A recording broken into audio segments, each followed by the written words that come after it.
Hello and welcome back to Quarterlight. Today, for me, we're going to look at a very interesting car. It's a French classic, the Peugeot 403. It was first debuted in Paris in around about April 1955. And actually it was ran on the normal roads for some time without any badges on them. In May 1955 it was actually available for sale, and it ran all the way till October 1966. It was sold in various versions, initially as a saloon or sedan, however you want to call it. Later on it was also available as a two-door Cabriolet and also a five-door estate called the Familiale.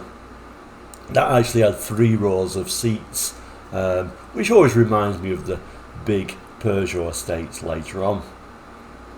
It was an interesting car in many ways, but before I forget, it was also a pickup, and there was also a 3-door commercial van as well.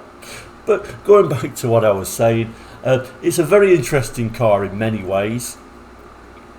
Firstly, it actually sold 1.2 million units and was the first Peugeot to go over a million sales, which was a big thing for Peugeot at the time. It also had some unusual features. The rear doors open 90 degrees to much better access, which was a very futuristic design. You can kind of see cars doing that even today. And also unusual at the time, the rear window could wind all the way down.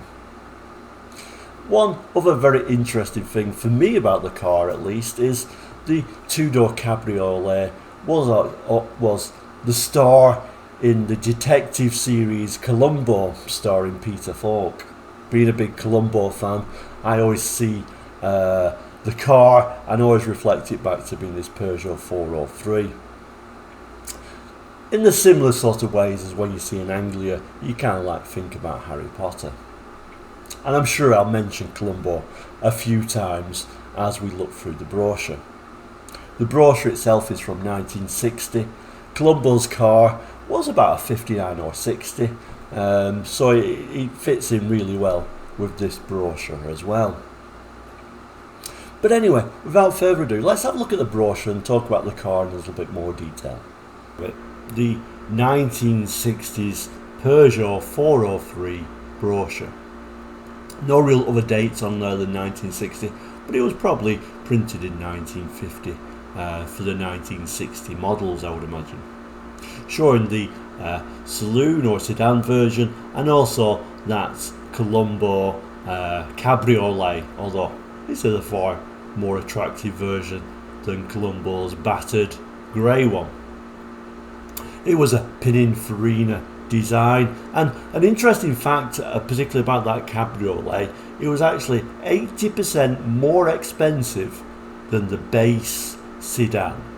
I'll just say that again, 80% more expensive.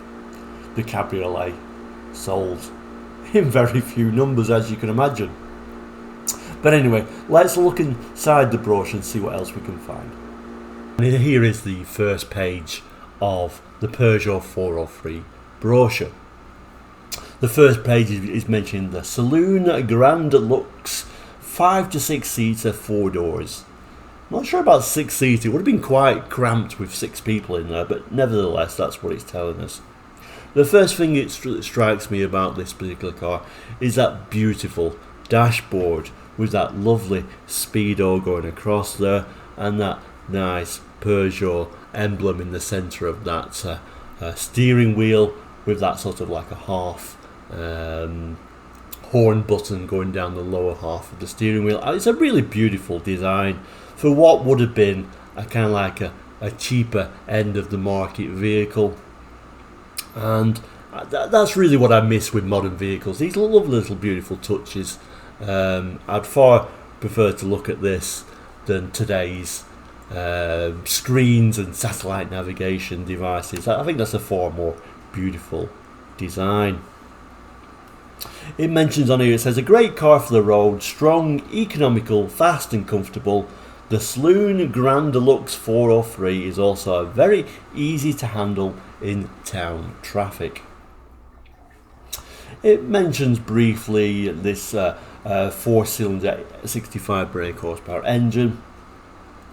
And it also mentions this fan which automatically comes on, an electronic fan, if you will, or an electric fan that would have come on at a certain temperature, although it does come on later on to say the fan not for the UK market for whatever reason, I'm not sure.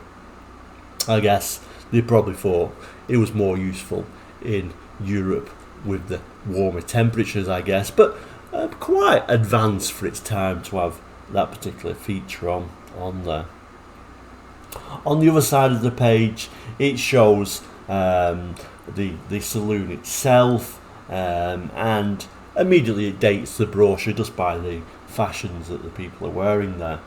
It also mentions the Jaeger electromagnetic coupling that does away with the clutch pedal, almost like an optional semi-automatic, if you will. But anyway, let's turn the page and see what else we can see. So here we have it. Still looking at that Saloon Grand Lux, a very well dressed motor car, as it says there. And you can see these very attractive seats, although I'm sure this was an optional extra, I would say. I don't think that would have been the seats that it would come on the base model, if you will. But you can certainly see it's got that sort of rear armrest. It's got these seats that lower all the way down to be almost like a small luxury car, really, at the time. It also mentions on there there's 5 different types of interior upholstery of fine cloths and durable plastified fabric. And then it goes on to say all plastic upholstery in the UK. I think basically the UK certainly got a very basic 403 to what they got in the rest of Europe. It then mentions that 90-degree opening doors, which would have been very practical. And on the other side, it's showing the luggage or boot compartment there. It's a very large boot, although it's certainly impeded by that spare wheel. It's also showing this rather nice opening roof, which would have been quite a nice luxury feature in the time to have this manually opening steel roof. Although once again, this is not for Great Britain. Great Britain got a much more basic car, it would seem. And there we have it. We now, in the centre pages, get to that Cabriolet. Yes, Columbo's car. And it says, the Cabriolet Grand Lux 403 is an elegant car with a refined finish, and it can be delivered in a range of 8 shades of bodywork. So you could have it in ivory, yellow, red, metallic blue, metallic green, pale grey, metallic dark grey or black.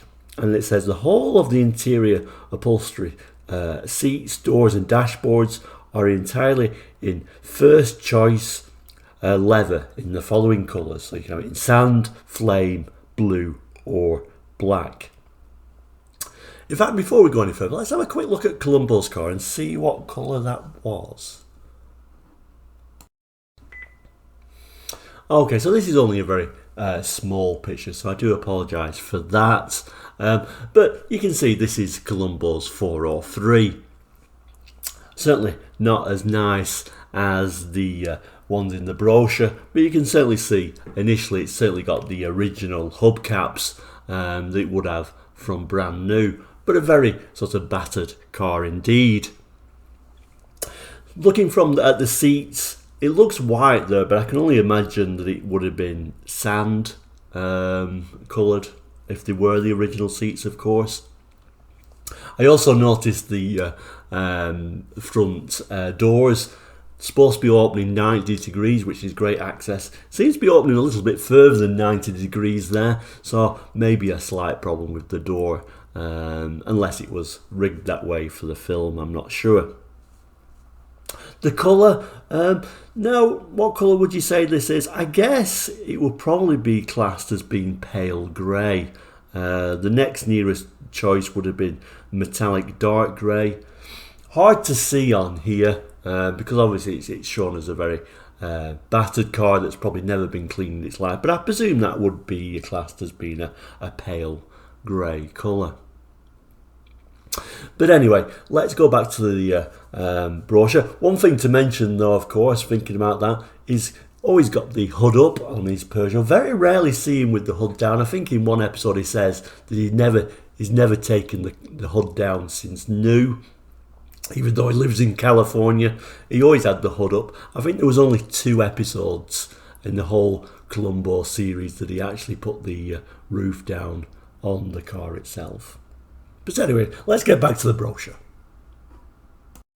On the other side it shows that 403 Cabriolet in 2 other colours, and it can even say it can be fitted with an adaptable hardtop, which is supplied as an extra. Maybe Columbo should have got that hardtop, as he never used it as a cabriolet. There on the second page though, it says grand looks car, inexpensive to use and to maintain, which of course it was mechanically the same as that Grand Lux 403, but we have to remember it was 80% more than the base model, so it's quite a step up really to have it as a convertible. But anyway, let's look at the next page and see what else we can find. Well, it's calling it here the Family Limousine Grand Lux 403L, which was called the Familiale. Now it's showing these 3 seats, which is very interesting. You can see that sort of second row being folded down to gain access, and I suppose also various other functions. We can see lower down the front seats, lowering down. It says the front seats can be rapidly transformed into sleeping berths by simply lowering the backs. So I kind of have a glimpse into the future, I guess, of these big Peugeots. Later on, these Peugeot Familiales, 3-seaters, nothing new of course, even in the 60s, early 60s, late 50s, they was also doing this, but later on they got bigger and bigger and more accommodating. It goes on to mention the electronic magnetic fan comes in automatically according to the temperature of the engine. Again, quite advanced for the time. Again, saying the fan is not available for the UK. A great little glimpse of this sort of like cartoon version, looking very 60s, almost like a cartoon. Showing the 8 people, so the maximum capacity in there, 3 in the front, 3 in the middle, 2 at the back there. Although it wasn't a huge car, so that would have been quite cramped, to be honest with you. So certainly to have 3 adults in that front seat. And on the next page it's showing there a strong, rapid and spacious car. The Grand Lux 403L family car will carry 7 or 8 people in perfect comfort. Last inside page is kind of like showing the 2 features we've already discussed really. This electromagnetic coupling that does away with the clutch pedal. You can still use the gear lever, but there isn't a clutch pedal to use, so that was an option. It's also showing this Peugeot automatic disconnectable fan, showing it's saving fuel, gaining power, and obviously it goes more silent when it's not running, quite advanced for the time. Again, this says fan not available for the UK. Final back page is showing something we haven't really discussed, I guess, the engine choices. So there was a petrol engine, which was a 1468cc engine. It's showing you a taxable horsepower of 16 horsepower or 65 brake horsepower. There was also a diesel engine choice. That was an 1816cc. It's showing a taxable horsepower of 14 horsepower, which relates to 48 brake horsepower.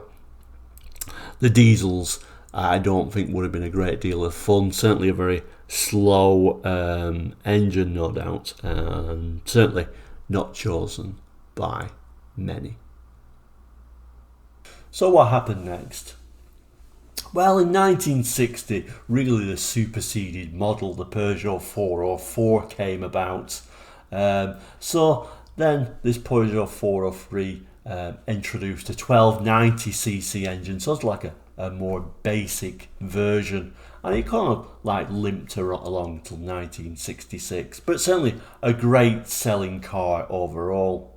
The Cabriolet, incidentally, ended production in spring 1961.